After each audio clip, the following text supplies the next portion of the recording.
All right, Shalom. Carlo, you have Shin Shah, Shalom to the left. I'm gonna just go in on this topic on the video. Basically, I can, if you've been paying attention, you see the different stuff that's going on around the world and how these different events. Let me see, let me go back real quick.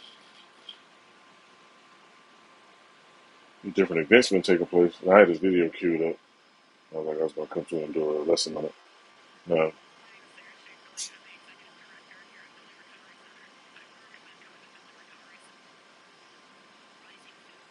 now, just a little testimony. The area I stay in is a major grocery store, right? And then there was another one that was actually the same grocery store. They actually Esau slick, and they like to play mind games.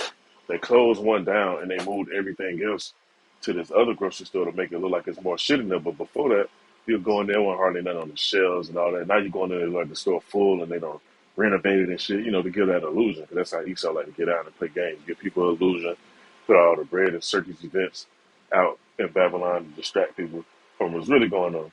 So, word is, hey, it's been maybe like a month or so since they put this out. The guy said it was what? I want to say, Salaki, if I'm going off on the exact number. He said, one guy said it was 10 weeks. One guy said it was like 6 months to 10 months or something like that of how much food Babylon actually got going around in the surplus. Stores have storage, they have containers, they have freezers and all this stuff, and then they'll ship it out. And a lot of the shipments ain't been coming in on the ports. We still got that stuff going on the West Coast port and all these other ports. China ain't really been shipping nothing over here like that. So it's a whole big mess, and a lot of people don't know that shit because they're not watching. Like the scripture said, watch ye therefore and pray. You're supposed to watch and see what's really going on. Pay attention and pray that the Most High give you substance, help sustain you, give you the strength, give you the mental clarity to maneuver and make righteous decisions for all this shit going on, man. Because this shit about to get ugly, and it's getting uglier and uglier. But for the elect, for the men of the Lord, the Most High gonna make stuff elevate for you. You gonna have people and treat you like this past these past days. I should say, people been just giving different little gifts and stuff just on some random shit, and I'd be looking like, dang, I have to remember like that's in the scriptures. People gonna be entreating men of the Lord. I was watching one Akim video, and he was going in on that topic as well. So let me let this little short video play. I'm gonna play some precepts. I'm gonna play some precepts so I can. And you Akim, they just have faith. Out of one right decided to be a little faith booster as I pull these precepts, so you're gonna be sustained in these times.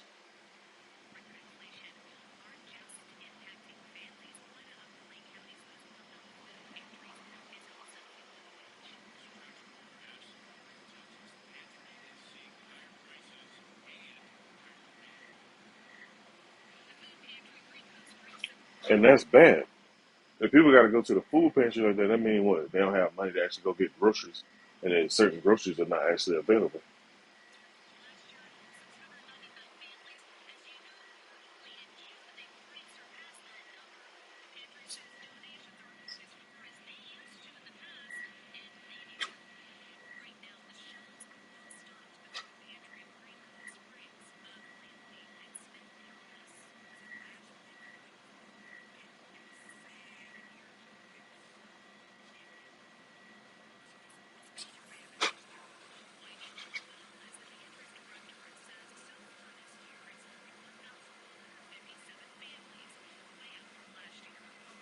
You got to think about that. You have millions of people in Babylon. There's a lot of people in Babylon. Billions, if I'm not mistaken. You want to be technical. There's a lot of people in Babylon, man. That little 1,157 family jail. That ain't gonna be shit compared to what's really going on out here when people really realize they ain't got no groceries. People gonna go AWOL, man. People gonna be out here rioting. People gonna be out here tearing shit up. There's this video I seen too. I'm gonna see if I can find it. If not, if it be the Lord's will, I'll find it. If not, it is what it is.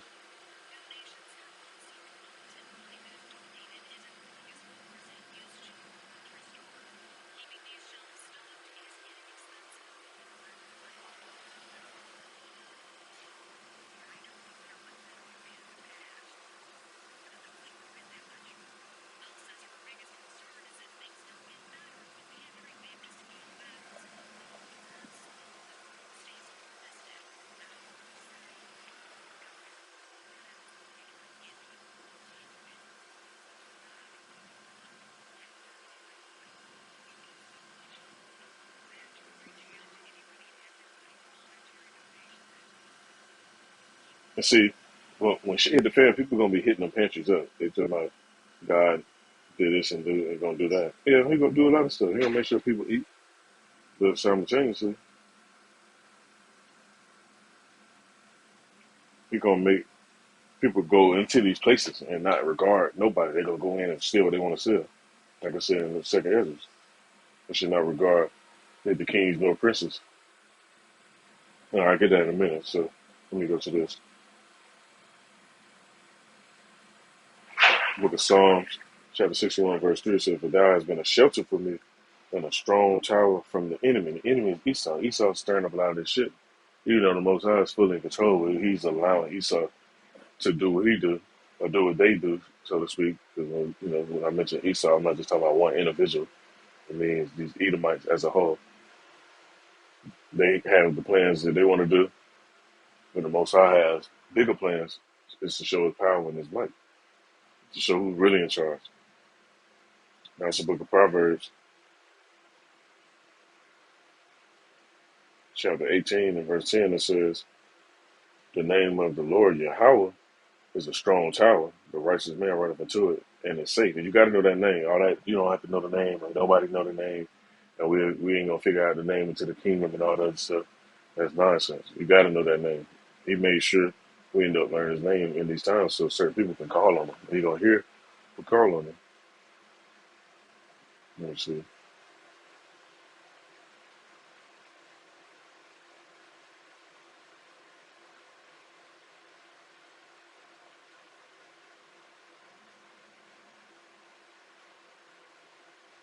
The book of Zechariah, chapter 13, verse 9. It says, "And I will bring the third part through the fire." Now, I wasn't even looking for this precept. It was another one I wanted to give, but I'm gonna give this one. It says, "Now we're bringing the third part through the fire. Now refine them as silver is refined. I will try them as gold is tried. They should call on my name, and I will hear them. I will say it is my people, and they should say, Yahweh is my power." And that one third, they're gonna be calling on the Most High. They're gonna be calling on that name because they gonna know, okay, this is the name I need to call on. The wild beasts be running around calling the name Yahweh, and the beast gonna turn away. Esau get ready to come down on you. The Most High put the spirit on you to deal with them Edomites. To lift up that standard when you call on his name, just like Elijah. He said, "If I be a man of Yahweh, then this event will take place," roughly paraphrasing. And he called on his name, and then the damn 50 soldiers each time was getting their ass burned up. So you got to think about those stories and those scenarios when those great men of stature in the scriptures calling on the name of Yahweh while Yahweh Shah. Let me see. Again, let me appreciate it.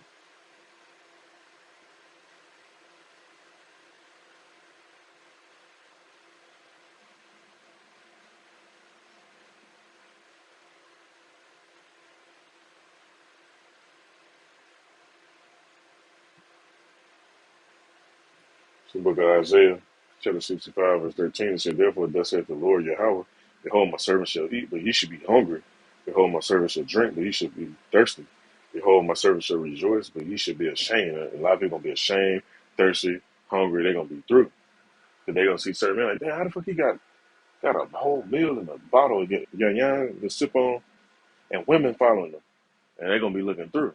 And these women, like, they just passed this law or bill, whatever they got going on with the government. I'm gonna look further into it, but I seen some of it trending online.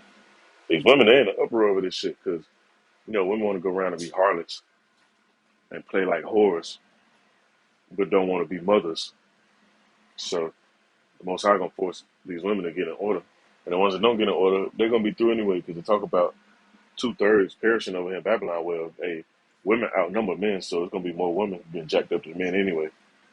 So a lot of them, they ain't gonna make it on the first go round. But those who get in order, come humbly, come correct, and actually entreat the man of the Lord, like it says in the scripture, she should be saved in childbearing. Because Isaiah says a man should be made more precious than fine gold, even the golden wedges of Ophir. That's gonna happen. You see that happening now. You should see how some of these women be acting. Society's still twisted, and they got this little freedom and all this well, so-called false reality of freedom. But when shit start hitting the fan even more, man, hey, you're gonna see exactly who is who and who the Most High really dealing with. Then you're gonna see all these different prophecies in the scriptures that he spoke of how man gonna be able to eat and dwell, and certain animals be at peace with them. He put the fear on the animals, so you might see a mighty beast come near you. That beast won't do nothing to you, but he'll see somebody else and tear their ass up and come chill by you like it's a house kitten or something. And that's what's gonna be going on though. So I just want to bring this out. I don't want to rise out this edifying call all y'all about Shin Yahweh Shah. Shalom to the left.